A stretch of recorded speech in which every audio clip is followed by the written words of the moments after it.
Saat ini lu ngerasa nggak duit rasanya kayak makin cepet habis? Lu sadar nggak kayak gaji tuh seolah-olah lebih cepat nguapnya ketimbang tahun-tahun sebelumnya? Baru aja gajian, tengah bulan udah ngos-ngosan. Buat makan aja sulit, boro-boro buat bayar hal-hal lain. Kayak bayar untuk kontrakan, cicilan, terus juga untuk sekolah anak, untuk biaya lain-lain. Sesulit itu. Tapi gue bisa bilang, bukan lo doang yang ngalamin hal seperti ini. Ada banyak orang lain di luar sana yang juga ngerasain hal yang sama. Faktanya, ada jutaan rakyat Indonesia lain di luar sana yang juga mengalami kesulitan yang sama, masalah yang sama. Baik itu anak-anak muda sebagaimana lo yang sedang nonton saat ini, atau orang dewasa yang di usia kepala 3, atau bahkan parubaya. Dan yang lebih parah lagi adalah mereka yang sampai saat ini masih berjuang untuk nyari pekerjaan. Udah nyoba kesana kemari, ngirim lamaran kesana kemari, gak ada satupun yang kecantol, gak ada yang keterima. Dan sampai saat ini mereka masih ada dalam kondisi atau situasi belum punya pekerjaan alias pengangguran. Itu malah lebih sulit lagi. Tapi masalah utamanya mungkin bukan di lu. Ya, gue bisa bilang mungkin masalah utamanya itu bukan terletak pada kita, tapi pada sesuatu yang lebih besar yang kita sebut dengan sebagaimana di judul, inflasi. Tapi lu tahu nggak inflasi itu apa? Inflasi itu adalah ketika harga barang dan jasa menaik dari waktu ke waktu. Itu dia inflasi. Misal gini, dulu lu bisa beli nasi padang dengan harga 8.000, tapi saat ini di tempat yang sama mungkin lu dapetin harganya di harga 10.000 atau mungkin 12 bahkan 15.000. Apakah karena nasinya tambah banyak atau ayamnya tambah gede? Kan enggak. Tapi karena nilai uang kita yang makin kecil. Dulu uang kuliah per semester itu seingat gua itu 3 jutaan. Saat ini di tempat yang sama, kampus yang sama, jurusan yang sama, setahu gua udah 5 atau bahkan 6 jutaan. Hampir 100% kenaikannya. Duit 100.000 yang dulu lu bisa beli sekitar 10 barang di minimarket, saat ini kalau lu belanjain lagi, mungkin lu paling enggak hanya bisa mendapatkan 4 atau 5 item. Dengan barang pembelian yang sama dengan beberapa tahun yang lalu. Artinya dengan uang yang sama barang yang lu beli lebih sedikit. Nah, gua rasa lu udah paham apa pengertian dari inflasi itu. Adalah ketika harga barang dan jasa itu naik dan nilai mata uang kita jadi semakin menurun sehingga daya belinya jadi semakin lemah. Tapi kenapa inflasi bisa terjadi? Atau kenapa inflasi harus terjadi? Inflasi itu bukan cuma soal tukang sayur yang tiba-tiba naikin harga cabai, atau tukang nasi goreng yang tiba-tiba naikin harga nasi gorengnya. Bukan juga karena tukang angkot yang tiba-tiba gabut naikin ongkos angkotnya. Enggak. Inflasi adalah hasil dari perpaduan antara beberapa faktor yang saling berkaitan. Baik itu dari dalam negeri maupun dari luar negeri. Iya, bukan cuma dari dalam negeri. Jadi enggak selalu karena kesalahan pemerintah Indonesia. Bisa juga karena pergolakan situasi global. Gua bakal kasih contoh simpel nih. Salah satu faktor atau penyebabnya adalah kenaikan harga pada barang tertentu dan pada momen tertentu. Coba lo ingat, ketika hari raya atau momen tahun baru, itu harga-harga pada naik kan? Lo tahu kenapa? Karena saat itu permintaan akan barang tertentu itu sedang naik-naiknya. Contoh, permintaan akan kue lebaran otomatis menaikkan harga tepung. Ya kan, para pengusaha akan menaikkan harga tepung karena ada permintaan lebih terhadap kue lebaran atau kue tahun baru. Begitu juga dengan industri tekstil.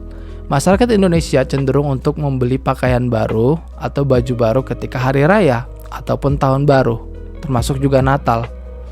Dan saat itu pengusaha menaikkan harganya. Dan karena hal itu inflasi bisa terjadi. Itu yang pertama. Yang kedua adalah ketika biaya produksi naik. Misal nih, harga solar naik. Dan gara-gara itu, harga ongkos angkut berbagai komoditas dari satu tempat ke tempat lain, dari produsen ke pasar juga akan meningkat. Otomatis hal itu juga akan meningkatkan biaya di pasar. Iya kan? Akhirnya harga cabai naik, harga beras naik, dan harga komoditas-komoditas utama lainnya yang biasa dikirimkan dari satu tempat, dari produsen ke tempat lain, seperti Indomie, beras, tepung, dan lain-lain, itu juga akan meningkat. Atau juga harga bahan baku yang diimpor dari luar negeri. Contohnya gandum. Gandum itu Indonesia nggak bisa produksi sendiri karena gandum nggak tumbuh subur di negara kita. Dan dia nggak cocok untuk iklim tropis seperti kita.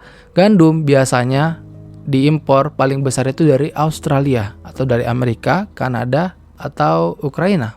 Ketika terjadi pergolakan ekonomi di negara sana, ya, seperti contohnya perang dagang yang saat ini sedang terjadi, atau apapun itu pergolakan ekonomi global, itu juga akan berdampak ke negara kita. Apa aja emang yang memakai gandum? Ya banyak. Contohnya Indofood, terus juga perusahaan-perusahaan lain seperti produsen mie, produsen tepung terigu, dan lain-lain, itu kan menggunakan gandum. Otomatis itu juga naik toh. Artinya apa? Ini adalah salah satu efek dari pergolakan ekonomi global terhadap kehidupan kita sehari-hari. Jadi jangan bilang ya loh itu terjadi di negara lain, itu terjadi jauh di sana nggak akan berdampak ke kita. Loh belum tentu kayak gue bilang tadi, ketika ada pergolakan terkait gandum, kita juga akan terdampak. Karena kita juga banyak mengonsumsi makanan atau olahan yang berbahan dasar gandum kan. Dan yang terakhir adalah ketika uang beredar terlalu banyak. Analogi sederhananya gini, lu bayangin kalau lu minum sirup, sirupnya lu tuang sedikit aja, tapi airnya lu masukin banyak, katakanlah 1 teko.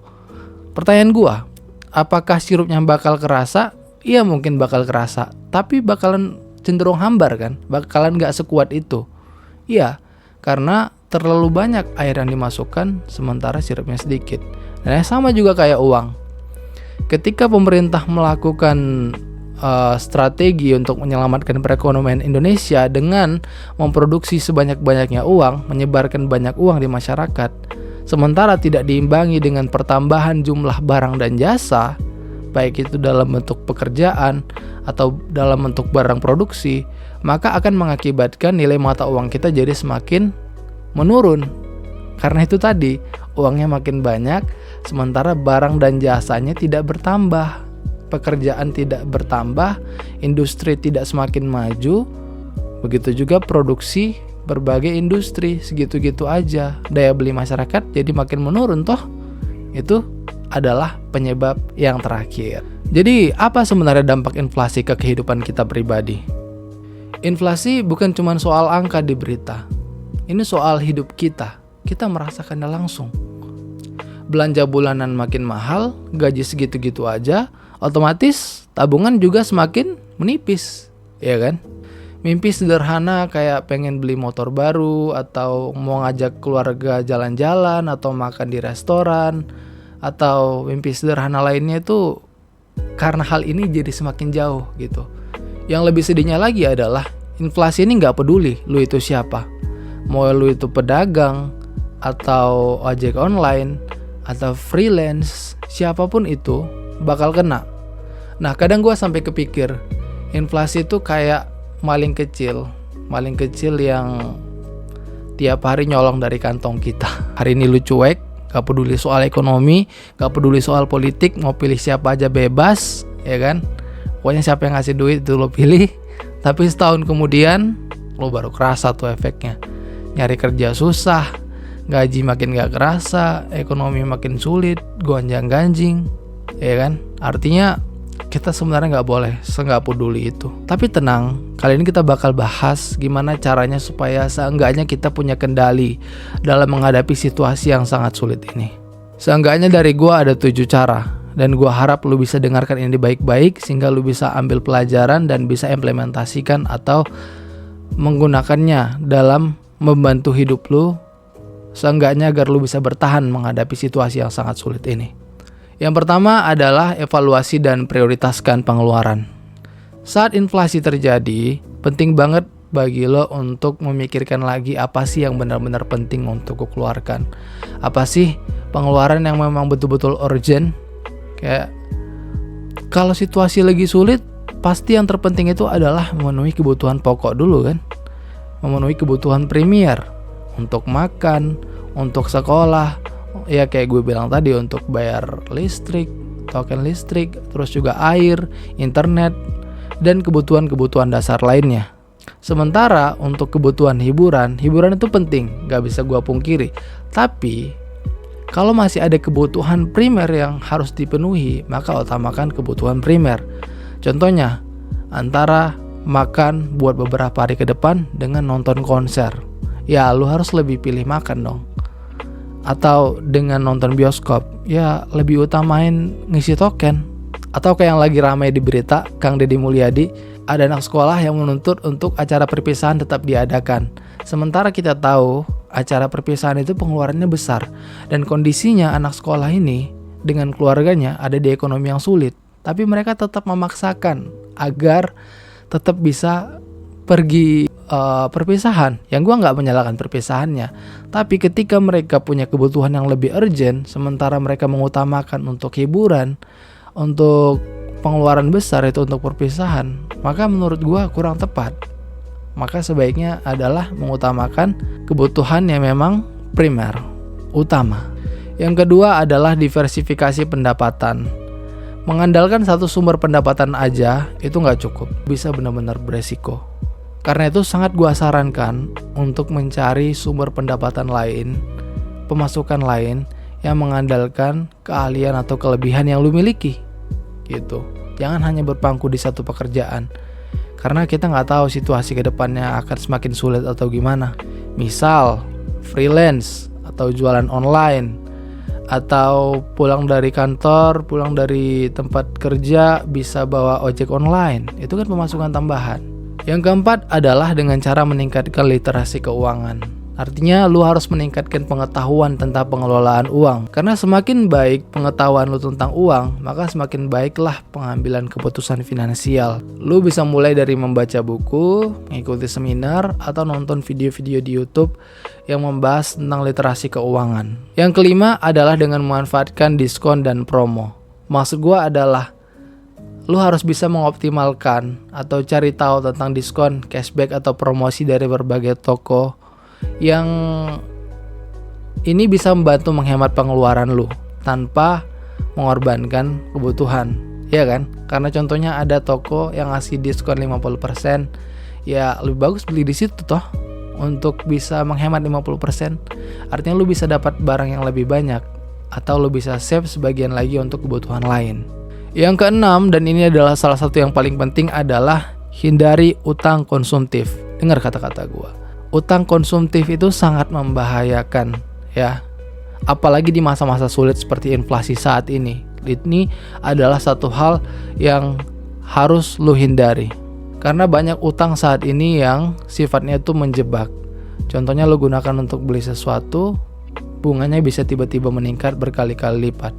Apalagi kita sedang ada di situasi ketidakpastian pendapatan, pekerjaan. Lu bisa sewaktu-waktu di PHK, iya nggak? Kalau lo masih punya utang sementara lo di PHK, maka gimana bayar utang tersebut? Yang ada malah makin menumpuk, malah makin berlipat-lipat, dan lo akan dihantui atau dikejar dengan tanggung jawab untuk melunasi utang tersebut. Karena itu, hindari berutang, apalagi utang yang konsumtif di masa ekonomi sedang sulit, inflasi saat ini. Yang ketujuh adalah bangun dana darurat. Punya dana darurat. Dana darurat yang gue maksud adalah menyiapkan dana untuk memenuhi kebutuhan hidup lo 3-6 bulan ke depan. Hal ini bisa ngasih rasa aman. Yang gue maksud adalah karena kita nggak tahu apa yang akan terjadi ke depan kan. Kayak gue bilang tadi, lu bisa jadi di PHK, bisa jadi perusahaan lo ditutup, bisa jadi lu tiba-tiba di cut off, ya kan, di shutdown gitu. Dan kita nggak tahu ke depannya gimana. Karena itu penting buat lo untuk benar-benar mempersiapkan supaya seenggaknya 3-6 bulan ke depan lo masih bisa survive sampai nyari pekerjaan lain. Terakhir, penutup dari gua adalah inflasi itu nyata. inflasi bukan hanya sekedar narasi di berita, bukan. Inflasi adalah realita yang kita semua rasakan bersama. Bahkan kita yang bukan siapa-siapa, kita hanya masyarakat biasa, kita juga terdampak walaupun itu terjadi di kalangan atas, kalangan pengusaha. Tapi kita sebagai konsumen utamanya juga merasakan. Karena itu penting banget bagi kita untuk aware masalah ini. Dan lagi-lagi kita bisa belajar, kita bisa adaptasi, dan mudah-mudahan kita bisa bangkit. Gue percaya lo yang nonton video ini sampai habis sedang mengalami masa yang sulit karena inflasi ini. Dan gue percaya juga lo punya daya tahan untuk itu. Harapan gue adalah satu langkah kecil yang lo lakuin saat ini dengan mendengarkan insight yang gue sampein tentang cara bertahan menghadapi inflasi ini, mudah-mudahan bisa menjadi awal dari masa depan atau hidup yang lebih baik, hidup yang lebih cerah. Last but not least, stay strong. Tulis di kolom komentar kesulitan apa yang saat ini sedang lo alami dan gimana cara lo menyikapinya. Dan sampai jumpa di video selanjutnya.